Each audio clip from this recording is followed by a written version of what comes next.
Media మిత్రులందరికీ నమస్కారం.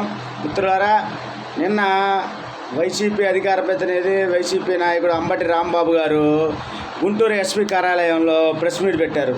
ఏందయ్యా అంటే ఆయన చెప్తుంది, ఆంధ్రప్రదేశ్లో పోలీసింగ్ వ్యవస్థ పూర్తిగా ఫెయిల్ అయింది అని చెప్తా ఉన్నాడు. ఈ అంబటి రాంబాబుకి జనసేన పార్టీ తరఫున మేము ఒకటే చెప్తా ఉన్నాం.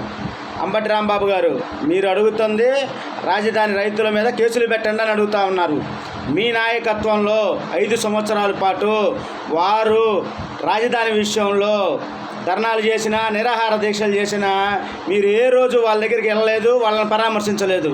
ఈరోజు రాజధాని అమరావతి అని చెప్పేసి అక్కడ అమరావతిలో డెవలప్మెంట్ వర్కులు జరుగుతూ ఉంటే మీరు వాళ్ళని పరామర్శ పేరుతో వాళ్ళ మీద దాడికి పోయారు.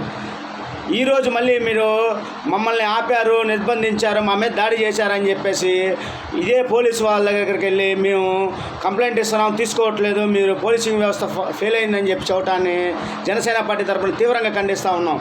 మీరు మీ నాయకత్వంలో అపోజిషన్ అయినటువంటి తెలుగుదేశం ఆఫీసు పగలగొట్టి మా కార్యకర్తలకు కోపం వచ్చింది, బీపీ వచ్చింది, అందుకనే కొట్టేశారు అని చెప్పి కేసులు పెట్టకుండా లైట్ తీసుకున్నప్పుడు పోలీసింగ్ వ్యవస్థ ఫెయిల్ అవ్వలేదా?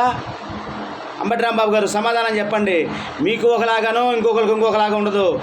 రైతుల మీద దాడి చేయడానికి వెళ్ళిన మిమ్మల్ని ఆపినందుకే మీరు వాళ్ళ మీద కేసులు పెట్టమని చెప్పి చెప్తా ఉన్నారు.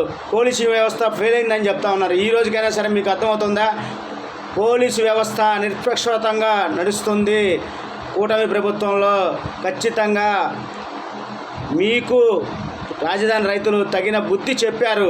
మీరు ఇకైనా సరే మీ కుట్ర రాజకీయాలు మానుకొని బుద్ధి తెచ్చుకోవాలని చెప్పేసి ఈ వీడియో పరంగా మనం చేసుకుంటాం. మీ శ్రీకాంత్ గుప్తా, జనసేన పార్టీ, నసరావుపేట నియోజకవర్గం.